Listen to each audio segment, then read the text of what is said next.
សួស្តីបងប្អូនទាំងអស់គ្នានេះគឺជាវីដេអូមួយទៀតហើយដែលខ្ញុំបានមានសំណួរចង់មកសួរថាតើយើងអាចស្នើសុំវីសាពីប្រទេសខ្មែរមកប្រទេសអូស្ត្រាលីដើម្បីសុំសិទ្ធិធ្វើការដែរឬទេ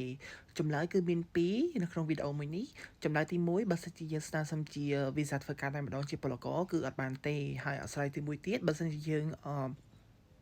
មានការ sponsor ពីក្រុមហ៊ុនណាមួយអាហ្នឹងក៏យើងមានសិទ្ធិអាចមកធ្វើការតែបើសិនជាយើងសូម apply មកធ្វើការ directly គឺអត់បានទេហើយចម្លើយទី2គឺយើងអាចបានលុះត្រាតែយើងមានសញ្ញាបត្រ certificate 3ឬក៏សញ្ញាបត្រអីមួយដែលគេហៅថា soft skill ដែលអូស្ត្រាលីតម្រូវត្រូវការដូចជាមុខវិជ្ជា cooking ដូចជាចុងភៅដូចជាការ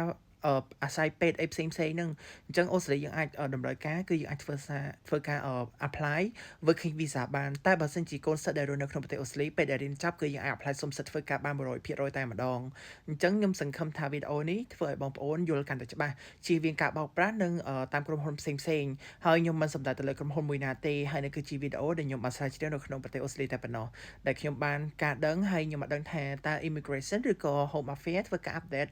អ្វីថ្មីៗអញ្ចឹងបើសិនជាមានព័ត៌មានថ្មីៗខ្ញុំធ្វើការឆ្លើយតបនៅវីដេអូក្រោយទៀតអរគុណ